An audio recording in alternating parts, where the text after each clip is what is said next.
News on map कार्यक्रम में आपका स्वागत है। मैं हूं अमृत उपाध्याय। जैसा कि हम हर हफ्ते मैप से रिलेटेड क्वेश्चंस आपसे डिस्कस करते हैं ताकि यूपीएससी में या फिर बाकी स्टेट एग्जाम्स में आपको मैप के क्वेश्चंस को आसानी से आप सॉल्व कर पाएं, आपकी पकड़ मजबूत हो, आप प्रैक्टिस कर पाएं। तो चलिए इस हफ्ते क्या है खास देखते हैं। सबसे पहले पिछले हफ्ते हमने आपसे एक क्वेश्चन पूछा था, उसे डील करते हैं, उसके बाद आगे बढ़ेंगे। पिछले हफ्ते हमने आपसे पूछा था कि रूस के सुदूर पूर्व हिस्से और अरब प्रायद्वीप को छोड़ दें अगर, तो एशिया का बाकी भाग और उसके अपतटीय और निकट समुद्री क्षेत्र को मिलाकर लगभग एक वृत्त जैसी आकृति बनाते हैं। बताइए कि इस वृत्त के लगभग केंद्र में आप किसे पाएंगे। ऑप्शंस क्या हैं? हिमालय पर्वत श्रृंखला, तकलामकान डेजर्ट, अल्ताई पर्वतमाला या फिर पामीर की गांठ।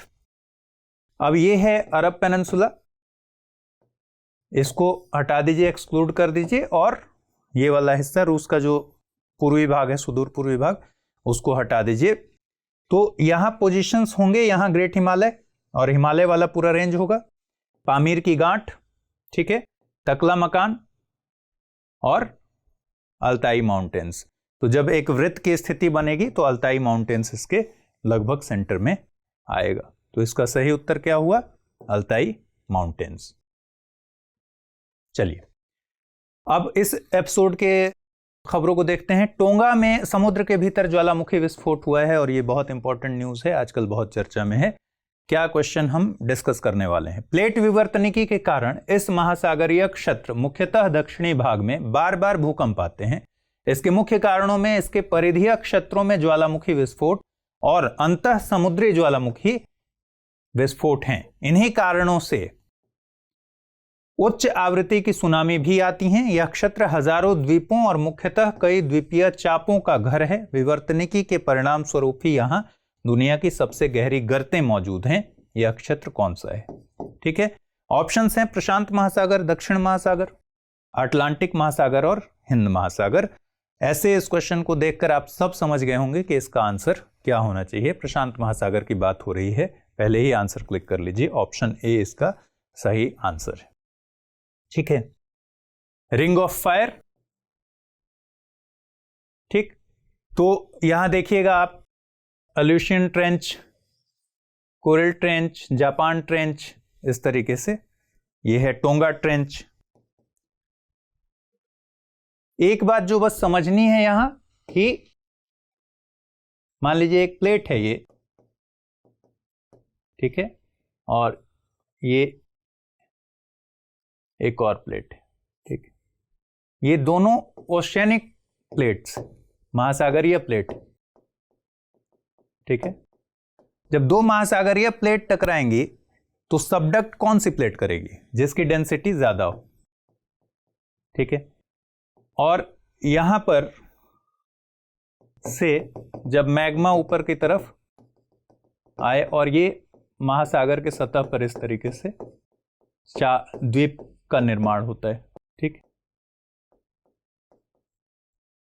तो प्लेट की गति और दिशा के हिसाब से यह तय होता है कि द्वीप चाप किस तरीके से बना हुआ है, ठीक है। जैसे जापान वाला हो गया, इंडोनेशिया वाला हो गया, वो प्लेट की गति और दिशा पर डिपेंड करता है। तो इस तरह से द्वीप का निर्माण हो जाता है। और जब हजारों द्वीप एक श्रृंखला में एक चेन की तरह दिखें तो द्वीप चाप कहते हैं।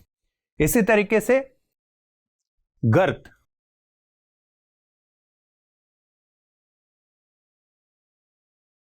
ठीक है, ये हो गया आपका महाद्वीपीय और ये है महासागरीय, ठीक है। तो महासागरीय प्लेट सबडक्ट करेगा, क्यों? क्योंकि डेंसिटी इसकी ज्यादा होगी। और ये जो चीज है इसे क्या कहते हैं? ट्रेंच या गर्त। तो गर्त का निर्माण इस तरीके से हो जाता है, ठीक है। यहां आप देख रहे हैं ये पूरा ही जो प्रशांत का एरिया है वो बहुत ज्यादा सुनामी और भूकंप की वजह से चर्चा में रहता है, और इस वजह से इसका सही आंसर है ऑप्शन ए। चलिए निम्नलिखित युग्मों पर विचार कीजिए। एक तरफ उच्चावच है, दूसरी तरफ है अवस्थिति। टोंगा गर्त दक्षिण प्रशांत महासागर, एजोर्स ट्रिपल जंक्शन उत्तरी प्रशांत महासागर, कुरिल कमचटका ट्रेंच, अटलांटिक महासागर, कौन सा से युग्म सही सुमेलित है या है? केवल 1 और 2, केवल 1, केवल 2 और 3, या फिर केवल 2? तो टोंगा, एजोर्स, कुरिल कामचटका। देखिए टोंगा ट्रेंच ये रहा, कहां है? साउथ पैसिफिक में, ठीक है। Kuril trench, Kuril Kamchatka north में, और यहां है एजोर्स, ठीक है। एजोर्स जो ट्राई जंक्शन है उसको क्यों करते हैं हम ट्रिपल जंक्शन क्यों कहते हैं? क्योंकि यहां 3 प्लेट मिलती हैं, एक तरफ से, इस तरफ से अमेरिकन प्लेट, ठीक है, अफ्रीकन प्लेट और यूरेशिया वाली प्लेट, तो इसलिए इसको बोलते हैं एजोर्स ट्रिपल जंक्शन, ठीक है। तो ये कहां पर है? ये अटलांटिक में है।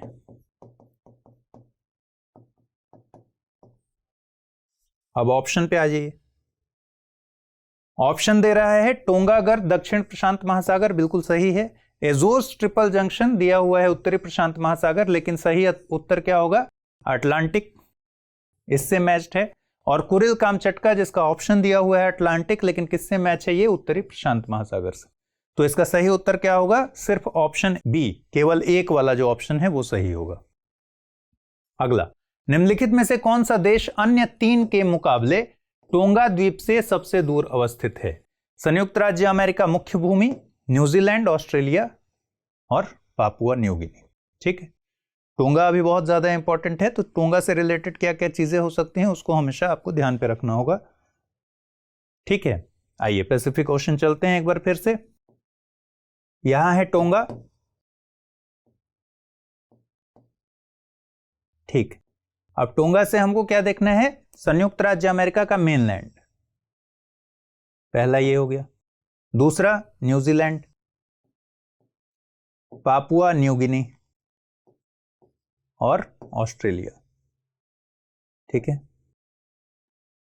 तो सबसे ज्यादा दूर कौन सा हुआ? यूनाइटेड स्टेट का, यूएसए का जो मेनलैंड है। यूएसए का मेनलैंड क्यों लिखा हुआ है? कि यहां हवाई द्वीप है जो कि यूएस का पार्ट है, तो हम यहां क्वेश्चन में डिस्कस कर रहे हैं यूएसए का मेनलैंड। तो इस तरीके से सही उत्तर इसका क्या हुआ? संयुक्त राज्य अमेरिका मुख्य भूमि, यही इसका सही उत्तर है, ठीक है। तो बेसिकली आपको ध्यान पर रखना है कि टोंगा द्वीप कहां है, उसके आसपास कौन कौन सी कंट्रीज हैं, ठीक है। डिस्टेंस के हिसाब से पूछ दे, या नॉर्थ साउथ के हिसाब से पूछ दे, या ईस्ट वेस्ट के हिसाब से पूछ दे, तो आपको आइडिया रहना चाहिए। पिछले दिनों इंडोनेशिया के जावा द्वीप के पास 6.6 तीव्रता का भूकंप आया था। निम्नलिखित में से किस द्वीप पर इंडोनेशिया का राजधानी शहर, प्रसिद्ध शहर बांडुंग और पर्यटक स्थल सुरबाया अवस्थित हैं? सुमात्रा, बाली, जावा, बोर्नियो, ठीक है। अब ऐसे ही आपको अगर याद हो, इंडोनेशिया की राजधानी कहां है? जकार्ता, और जकार्ता कहां पर है? यहां पर है, यानी कि ये जावा है, ठीक है, ये सुमात्रा है। एक और काम कीजिएगा, अभी हाल ही में इंडोनेशिया में एक लॉ पास हुआ कि हम इंडोनेशिया की जो राजधानी है उसको जकार्ता से कहीं और शिफ्ट करने की बात हो रही है। आप कमेंट में बताइएगा कि कहां पर शिफ्ट करने की बात हो रही है, ठीक है। कहां पर शिफ्ट किया जाने वाला है, उसकी तैयारी हो गई है, बस प्रोसेस को इंप्लीमेंट करना है, ठीक है। तो ये इसका सही उत्तर क्या हुआ? इसका सही उत्तर हुआ जावा। और जैसे ही आपको पता चला राजधानी की बात हो रही है, राजधानी अगर आपको आइडिया है कि जावा में है, तो फिर ये बिल्कुल सही उत्तर हो जाएगा। अब मान लीजिए एक क्वेश्चन अगर आपसे पूछें, अंडमान की राजधानी आपको पता है पोर्ट ब्लेयर, लेकिन अगर पूछा जाए कि पोर्ट ब्लेयर कहां पर अवस्थित है, great Andaman, little Andaman, car Nicobar, great Nicobar, ठीक है, तो इसका भी कमेंट में बताइएगा कि क्या इसका आंसर होना चाहिए। उसी तर्ज पर, और ऐसे क्वेश्चंस आते हैं, इसी तर्ज पर ये क्वेश्चन फ्रेम किया गया है कि अगर आपसे पूछा जाए कि इंडोनेशिया का जो राजधानी शहर है वो इन चारों में से कहां पर अवस्थित है, तो आपको पता होना चाहिए कि जावा में जकार्ता है, ठीक।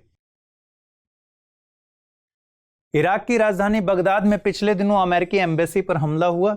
निम्नलिखित में से कौन से देश सऊदी अरब और फारस की खाड़ी दोनों के साथ सीमा साझा करते हैं? Iraq, Iran, Kuwait, Jordan. Options केवल 1, 2, 3, केवल 1 और 3, केवल 2 और 4, या फिर उपर्युक्त सभी। ठीक है, और इस पोर्शन पर हमने पिछले मैप के एपिसोड्स में भी काफ़ी बातचीत की हुई है, तो आप में से ज़्यादातर लोग तो जानते होंगे कि कौन कौन से कंट्रीज़ हैं जो बॉर्डर साझा करते हैं फारस की खाड़ी के साथ और सऊदी अरब के साथ। फिर भी मैप पर एक बार देखें, फारस की खाड़ी के साथ ये है फारस की खाड़ी, और यहाँ क्या है, रेड सी, लाल सागर। इस पर तो काफ़ी बात हो चुकी है पिछले एपिसोड में। तो देखिए, इराक सऊदी से भी लगा हुआ है, इराक फारस की खाड़ी से, मैंने बताया था ना कि फारस की खाड़ी के साथ इराक बहुत छोटे हिस्से में जुड़ा हुआ है। ठीक है, तो ये दोनों के साथ टच करता है। उसके बाद कुवैत, कुवैत भी फारस की खाड़ी से भी लगा हुआ है और सऊदी से भी लगा हुआ है। फिर है ईरान, ईरान सिर्फ फारस की खाड़ी के साथ लगा हुआ है, सऊदी के साथ इसका बॉर्डर टच नहीं करता है। और फिर जॉर्डन, जॉर्डन सऊदी के साथ लगा हुआ है, फारस की खाड़ी के साथ इसका बॉर्डर टच नहीं करता है। तो इस पूरे इलाके को ऐसे भी आपके दिमाग में धीरे धीरे मैप करते करते ये पूरा इलाका आपको लोकेट होते रहना चाहिए कि कौन सी कंट्री किस तरीके से जुड़ी हुई है। रेड सी, फारस की खाड़ी, कौन कौन से कंट्री फारस की खाड़ी से लगे हुए हैं, सऊदी का हिस्सा क्या है। तो इस तरीके से आपको कंट्रीज के पोजीशंस पता होने चाहिए। ठीक है, तो इसका सही उत्तर क्या होगा? इराक लगा हुआ है कि नहीं? दोनों से लगा हुआ है। ईरान नहीं लगा हुआ है। कुवैत दोनों से लगा हुआ है, और जॉर्डन सिर्फ सऊदी से लगा हुआ है, फारस की खाड़ी से नहीं लगा हुआ है। तो सही उत्तर होगा 1 और 3, ऑप्शन बी इसका सही उत्तर होगा, 1 और 3। अगला है, कौन सा देश राजनीतिक रूप से अरब प्रायद्वीप का हिस्सा नहीं है? और जहां भी नहीं है वहां क्या करना है, बहुत ही सतर्क हो जाना है। ऑप्शंस हैं सऊदी अरब, कतर, कुवैत और इराक। ठीक, राजनीतिक रूप से, यहां ध्यान रखने वाली बात क्या है, राजनीतिक रूप से अरब प्रायद्वीप का हिस्सा नहीं है। देखिए, राजनीतिक रूप से अगर बात करेंगे तो Saudi, Yemen, Oman, UAE, Qatar, Bahrain, Kuwait. ठीक है, ये सब राजनीतिक रूप से अरब प्रायद्वीप का हिस्सा है। ठीक, और प्रायद्वीप किसको कहते हैं आपको पता है, पहले भी डिस्कस हुआ है, 3 तरफ से समुद्र से घिरा हुआ है। अब यहां जो खास बात है कि जब हम मैप देखते हैं तो ये जो हिस्सा है सदर्न इराक वाला, ज्योग्राफिकली ये अरब प्रायद्वीप का हिस्सा माना जाता है, और जॉर्डन का जो ईस्ट वाला हिस्सा है ये भी ज्योग्राफिकली, भौगोलिक रूप से अरब प्रायद्वीप का हिस्सा माना जाता है। लेकिन अगर राजनीतिक रूप से बात करेंगे तो राजनीतिक रूप से जो ऑफिशियल साइट्स बताते हैं उसमें इराक को और जॉर्डन को नहीं मानते हैं। तो राजनीतिक रूप से ये मैप इस तरीके से ही कंसीडर होता है। ठीक है, तो बस ये ध्यान रखना है कि इसमें इराक नहीं है और जॉर्डन नहीं है। ठीक, तो सही उत्तर इसका क्या हो गया, ऑप्शन डी, इराक। इराक राजनीतिक रूप से अरब प्रायद्वीप का हिस्सा नहीं है। नेक्स्ट, पिछले दिनों यूक्रेन में साइबर अटैक हुए, साथ ही क्रीमिया संकट को लेकर रूस की सेना की तैनाती बढ़ा दी गई है। ठीक है, एक वृत्त बनाइए जिसका केंद्र लंदन और परिधीय बिंदु हंगरी की राजधानी बुडापेस्ट हो। बताइए कि निम्नलिखित में से कौन सा देश इस वृत्त के क्षेत्र से पूर्णतः बाहर रहेगा। वृत्त वाले सवाल से बहुत घबराना नहीं है कि वृत्त पूछ दिया गया है तो एग्जैक्टली ऐसा नहीं है कि हम एक एक कंट्री याद करते हैं, बल्कि एक अनुमान हमारा होता है, हमें पोजीशन पता होता है कि उस वृत्त की बात जो हो रही है उससे निश्चित तौर पर कौन सी कंट्री उसकी परिधि से बाहर होगा। तो इटली, फ्रांस, जर्मनी और यूक्रेन की बात हो रही है। ठीक है, सिर्फ ये ध्यान रखना है कि यहां है लंदन और ये हंगरी की राजधानी है बुडापेस्ट। तो लंदन से हमने ऐसा एक खींच दिया। ठीक है, तो इसकी त्रिज्या हो गई वृत्त की, और अब जो वृत्त बनेगा निश्चित तौर पर ऐसा बनेगा कुछ पूरे में। तो जो ऑप्शंस आपके पास हैं उसमें इटली, फ्रांस, जर्मनी और यूक्रेन की बात हो रही है। निश्चित तौर पर आपका दिमाग जाना चाहिए यूक्रेन की तरफ। ठीक है, क्यों? क्योंकि यूक्रेन कभी भी इसका हिस्सा इसलिए नहीं हो सकता है कि यूक्रेन की पोजीशन यहां पर है। ठीक है, तो जब भी हम कोई वृत्त इस तरीके का बनाएंगे तो फिर यूक्रेन उसका हिस्सा नहीं हो सकता, क्योंकि हंगरी से यूक्रेन ईस्ट साइड में है। और यही इतना आपको ध्यान पर अगर रहे तो बहुत आसानी से इस तरह के सवालों को आप टैकल कर सकते हैं। सही जवाब क्या हुआ इसका? Option D, Ukraine. ठीक है, इटली, फ्रांस, जर्मनी तो आएंगे ही उसमें। चलिए, निम्नलिखित युग्मों पर विचार कीजिए। उच्चावच एक तरफ दिया हुआ है और एक दूसरी तरफ है अवस्थिति। कार्पथियन पर्वतमाला पश्चिमी यूक्रेन, तात्रा पर्वतमाला पोलैंड, ब्रिटानी प्रायद्वीप उत्तर पश्चिम ग्रेट ब्रिटेन। आपको बताना है कौन से युग्म सही सुमेलित है या हैं। केवल एक और दो, केवल दो और तीन, केवल एक और तीन, या फिर उपर्युक्त सभी। ठीक है, यूक्रेन वाले में हिस्से में कार्पथियंस है, ठीक है, और यहीं पर तात्रा है, ठीक, पोलैंड में, और इससे बोलते हैं ब्रिटानी प्रायद्वीप।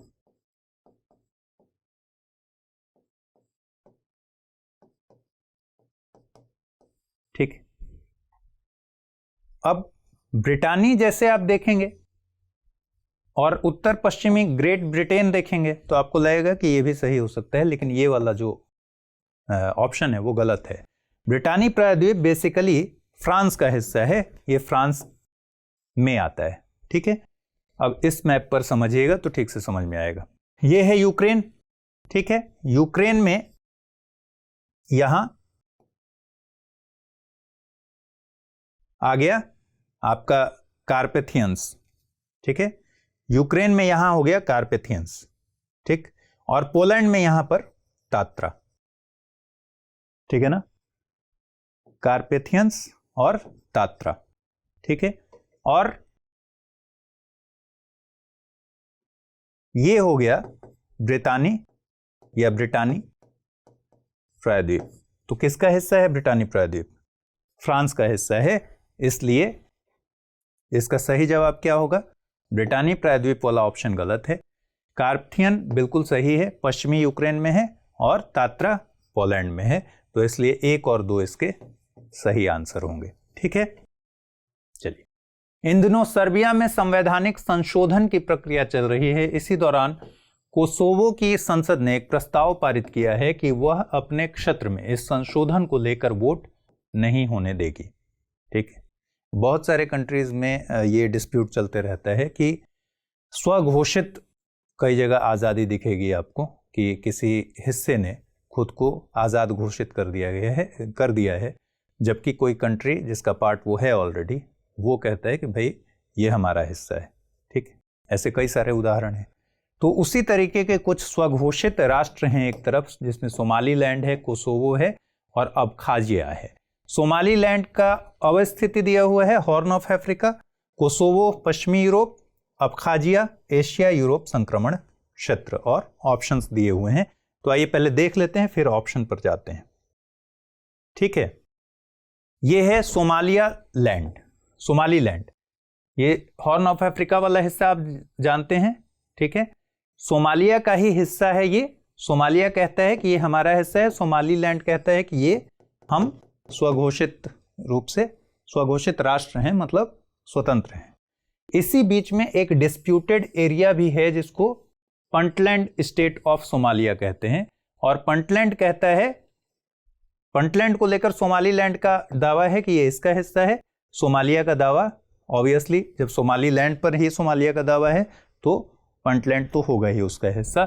और ये पंटलैंड खुद भी कहता है कि हम इन दोनों से आज़ाद हैं। ठीक है, तो यहां बहुत कॉम्प्लेक्स सिचुएशन है। इस तरीके से पहला ऑप्शन जो है सोमालीलैंड हॉर्न ऑफ अफ्रीका का हिस्सा है, ये बिल्कुल सही है। दूसरा जिस पर सवाल बनाया गया है जिस वजह से, कोसोवो यहां है। इस वाले मैप में देखिएगा तो कोसोवो यहां सर्बिया है, और अभी क्या डिस्कस किया हमने, सर्बिया की ये जो कोसोवो इलाका है, कोसोवो कहता है कि हम स्वतंत्र हैं और सर्बिया कहता है कि भाई आप हमारे हिस्सा हैं। ठीक है, तो क्या ऑप्शन दिया है कोसोवो में? पश्चिमी यूरोप। ठीक है, और ये है कहां पर? ये किस इलाके में है? ये है पूर्वी यूरोप में, ठीक है, ईस्टर्न में, ठीक है। तो ये दूसरा ऑप्शन इसका क्या है? दूसरा ऑप्शन गलत है। तीसरा, अबखाजिया। अगर दूसरे को अगर आप कर पाए कि कोसोवो पश्चिमी यूरोप में नहीं है, क्योंकि खबरों में भी रहा है सर्बिया से, अगर आप इसके लोकेशन को आपको पता है कि सर्बिया में ही है बेसिकली, तो दो अगर यहाँ से काट दें, ठीक है, यहाँ से काट दें और ये भी ऑप्शन खत्म हो जाएगा, तो केवल 1 और 3 इसका सही उत्तर होगा। अबखाजिया जो है एशिया यूरोप संक्रमण क्षेत्र में है। अबखाजिया को यहाँ से देख लीजिए, ये है अबखाजिया, ठीक है, ये जॉर्जिया है, ये अबखाजिया है। तो बेसिकली ये जो संक्रमण वाला एरिया है, ये वाला यही अबखाजिया है। तो एशिया यूरोप संक्रमण क्षेत्र बिल्कुल इसका सही मिलान है। तो इस तरीके से 1 और 3 इसका सही जवाब हो जाएगा,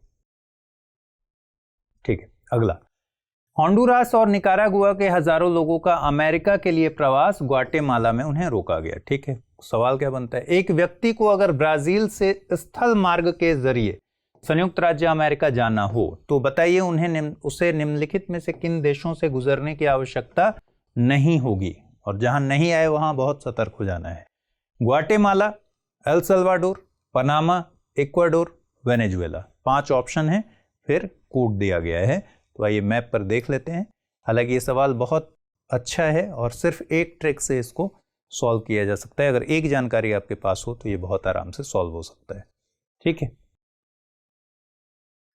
चलिए, ब्राजील से हमें जाना है मेनलैंड से, स्थल मार्ग से, ये ध्यान रखना है, स्थल मार्ग से हमें जाना है अमेरिका, यूएसए। तो क्या रूट होगा? यहां सिर्फ एक जानकारी आपको चाहिए कि किसी भी हाल में अगर स्थल मार्ग से हमें जाना है तो हमें पनामा जाना ही होगा। पनामा गए बगैर आप ब्राजील से नहीं जा सकते, ठीक है। तो पनामा का ऑप्शन देख लीजिए। क्या पूछ रहा है? किन देशों से गुजरने की आवश्यकता नहीं होगी, और पनामा से गुजरने की आवश्यकता है। तो इसका मतलब है कि जिसमें जिसमें 3 है उसको हम कट कर सकते हैं। मतलब 1 और 3 कट हो जाएगा। पनामा तो जाना ही है, इसमें कह रहा है पनामा जाने की आवश्यकता नहीं है। 2 और 3 कट हो जाएगा और केवल 1, 2, 3 कट हो जाएगा। तो ऑप्शन क्या निकलेगा? केवल 2, 4 और 5, ठीक है। अब इसके अलावा एक और तरीका हो सकता है कि अगर आपको पोजीशन पता हो कि ब्राजील से कौन कौन सी कंट्रीज लगे हुए हैं, तो ब्राजील से जब हम कोलंबिया जाएंगे और आपको सिर्फ इतना याद हो कि कोलंबिया के एक तरफ इक्वाडोर है और दूसरी तरफ वेनेजुएला है, इसका मतलब यह है कि इक्वाडोर जाने की जरूरत नहीं होगी और वेनेजुएला जाने की जरूरत हरगिज नहीं होगी। तो भी आप इसका आंसर निकाल सकते हैं, ठीक है। तो इक्वाडोर और वेनेजुएला जाने की आवश्यकता नहीं होगी, ठीक है। तो 4 और 5 किस ऑप्शन में आपको दिख रहा है? केवल ऑप्शन बी में दिख रहा है, इसलिए यह सही उत्तर हो जाएगा, ठीक। चलिए, कृष्णा नदी जल विवाद इन दिनों चर्चा में है। निम्नलिखित में से किनका संबंध कृष्णा नदी के मुख्य प्रवाह से है? Harishchandra range, Balaghat range, Nallamala range, Telangana पठार और शेषाचलम की पहाड़ियां। निम्नलिखित कूट का प्रयोग करके सही उत्तर दीजिए। 1, 3 और 5, केवल 3 और 4, केवल 1 और 2, केवल 2, 3 और 5, ठीक है। कृष्णा नदी कहां से निकलती है? कृष्णा नदी निकलती है महाबालेश्वर से। महाबालेश्वर कहां है? महाराष्ट्र में, ठीक है। कृष्णा नदी यहां से निकली और ये इसका फ्लो इस तरीके से बना हुआ है। अब यहां पर भीमा और गोदावरी दिख रहा है और यहां हरिश्चंद्र रेंज है, ठीक है। बालाघाट रेंज है, ठीक।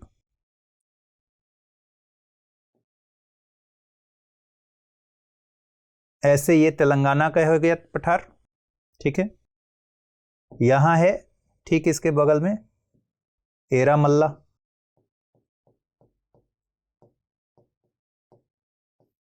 ठीक है। इधर नल्लामल्ला,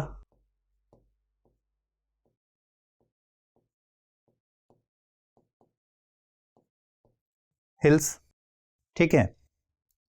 यहां शेषाचलम,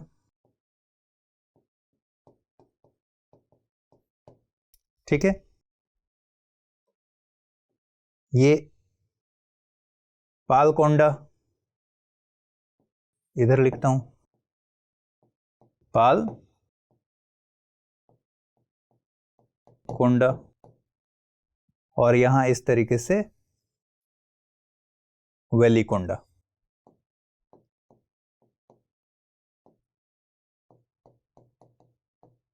ठीक है, तो ये सारे रेंज और माउंटेन्स इस तरीके से फैले हुए हैं। क्या क्या बात हुई? महाबलेश्वर से क्या निकला? कृष्णा नदी का प्रवाह महाबलेश्वर से हो गया। उसके बाद हमने बात की भीमा और गोदावरी के इस तरफ, जब आप मिड में लगभग देखेंगे इधर, तो हरिश्चंद्र रेंज और बालाघाट रेंज। ठीक है, फिर इस तरीके से फैलाव है तेलंगाना पठार का, यहां एरामल्ला, इधर नल्लामल्ला, ये है शेषाचलम। ठीक है, यहां पर पालकोंडा और ये है वेलिकोंडा। तो इस पूरे रेंज और माउंटेन्स को आपको अपने मैप पर मार्क करना है। ठीक है, अब क्वेश्चन क्या कह रहा है कि किसका संबंध कृष्णा नदी के मुख्य प्रवाह से है? Harishchandra range, Balaghat range, Nallamala range, Telangana पठार और शेषाचलम पहाड़ियां। अब आप इसको देखिएगा कि क्या हरिश्चंद्र रेंज का हो सकता है कृष्णा नदी के प्रवाह से संबंध? नहीं हो सकता। बालाघाट रेंज का हो सकता है? नहीं हो सकता। ठीक है, शेषाचलम का हो सकता है? ठीक है, तेलंगाना का जरूर हो सकता है। तो पहला तेलंगाना पठार बिल्कुल सही है। ठीक, और नल्लामल्ला रेंज है यहां, तो नल्लामल्ला रेंज का भी सही है, तो ये भी सही हो जाएगा। ये गलत हो गया, ये गलत हो गया, और शेषाचलम पहाड़ियां ये भी गलत हो गया। तो ऑप्शन क्या निकला? 3 और 4, ऑप्शन बी इसका सही जवाब होगा। ठीक है, चलिए, हालिया वन सर्वे के मुताबिक कवाल टाइगर रिजर्व में केवल एक बाघ की मौजूदगी देखी गई है। इसके बाद इस रिजर्व की सुरक्षा और मान्यता पर सवाल खड़े हो रहे हैं। टाइगर रिजर्व एक तरफ दे दिया गया है, दूसरी तरफ दे दिया गया है संबंधित उच्चावच। ठीक है, कवाल, सरिस्का, पलामू। कवाल के सामने लिखा है दक्कन का पठार, सरिस्का के सामने लिखा है छोटा नागपुर का पठार, और पलामू के सामने लिखा है अरावली पर्वत माला। ठीक है, कौन से युग्म सही सुमेलित है या है? जब भी कोई टाइगर रिजर्व पूछे या टाइगर रिजर्व कोई चर्चा में आए तो क्या क्या चीजें ध्यान पे रखनी चाहिए? सबसे पहले तो ध्यान पे रखिए कि किस स्टेट से संबंधित है। तो एक तो स्टेट आपको पता हो, जैसे ही आपको स्टेट पता होगा तो आप मोटे तौर पर अनुमान लगा सकते हैं कि वहां कौन से वन पाए जाते होंगे। ठीक है, कौन कौन सी नदियां गुजर रही होंगी, किस तरह की वनस्पति पाई जाती होगी। इस तरह के जो सवाल बनाए जाते हैं वो सारे इस बात से आप लगभग पकड़ लेंगे कि ये किस स्टेट की बात हो रही है। तो आपको स्टेट का लोकेशन पता होना चाहिए कि किस टाइगर रिजर्व का लोकेशन कहां पर है। ठीक है, देखिए कवाल यहां है तेलंगाना में। ठीक, कवाल। अब हो सकता है आपको कवाल ना पता हो अभी अभी न्यूज में, लेकिन इस क्वेश्चन में आपको 2 चीजें जरूर पता होंगी। अगर आपको पता है कि सरिस्का जो है वो है राजस्थान में, अगर इतना आपको पता हो तो छोटा नागपुर का पठार क्या ऑप्शन हो सकता है इसका? नहीं हो सकता। ठीक है, छोटा नागपुर का पठार कहां पर है? यहां। ठीक, और ये जो जगह है यहां पर है पलामू।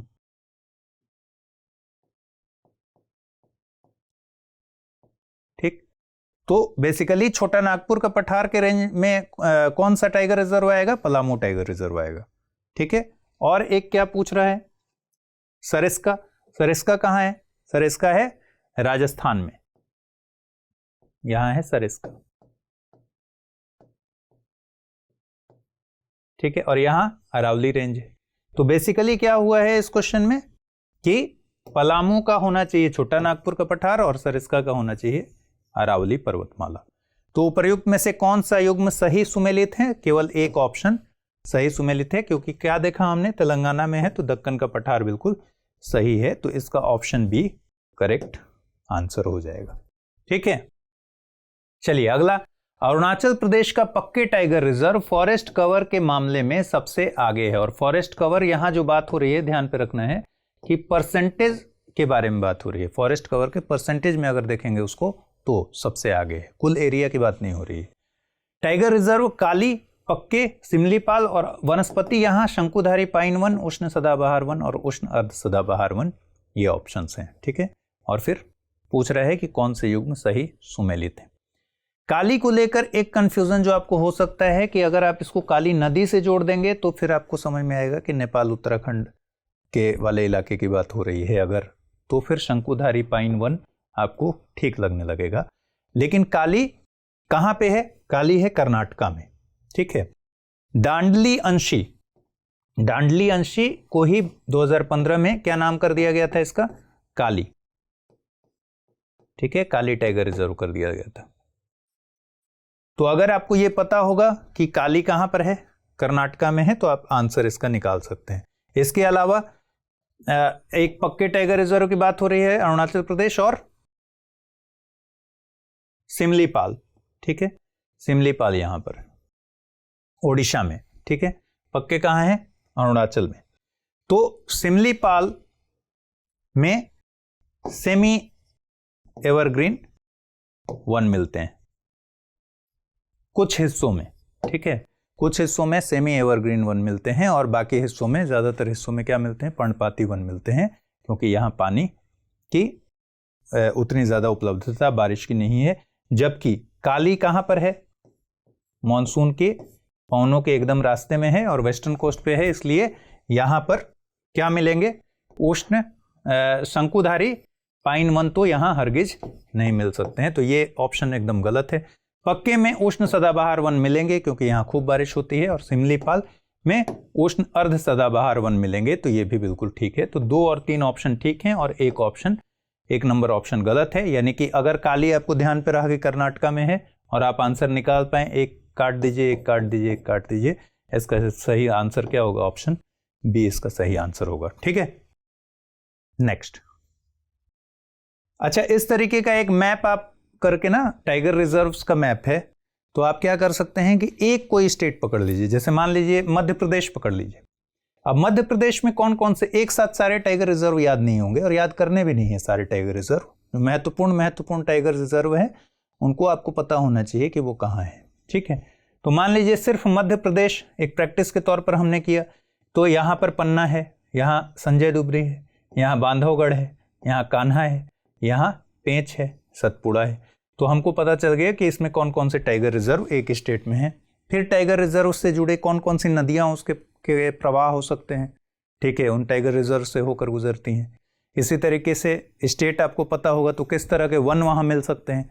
ये सब सवाल जो बनते हैं ये बहुत आसानी से सॉल्व हो सकते हैं। तो टाइगर रिजर्व हो या फिर बाकी इस तरीके की जो सूचनाएं होती हैं कि मान लीजिए नेशनल पार्क की बात होगी, तो एक खाली मैप लीजिए, उस पर एक स्टेट में एक दिन प्रैक्टिस कीजिए कि कौन कौन से महत्वपूर्ण नेशनल पार्क हैं, वहाँ से कौन सी नदियाँ गुजर सकती हैं, किन का फ्लो हो सकता है। ठीक है, कौन से वन पाए जा सकते हैं। तो इसी तरह के सवाल बनते हैं और ये सवाल खूब आते हैं, तो उसमें आप बहुत आसानी से उसका आंसर दे पाएंगे। चलिए, एक सवाल ये कि थंडर स्टॉर्म्स के कारण तेलंगाना के कई इलाकों में भारी बारिश हुई थी, तो सवाल क्या बनाया हमने? निम्नलिखित में से कौन सा शहर भारतीय मानक समय रेखा से अन्य 3 के मुकाबले सबसे निकट है? 4 शहर दिए गए हैं, बेंगलुरु, जयपुर, इंदौर और हैदराबाद। सबसे पहली बात, भारतीय मानक समय रेखा 82.5 डिग्री ईस्ट।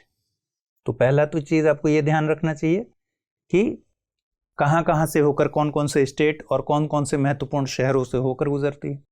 फिर हमारे पास ऑप्शन क्या क्या है उसको हम देख लेते हैं। है बेंगलुरु मतलब कर्नाटका, फिर हैदराबाद तेलंगाना, इंदौर, ठीक है, और जयपुर। ठीक,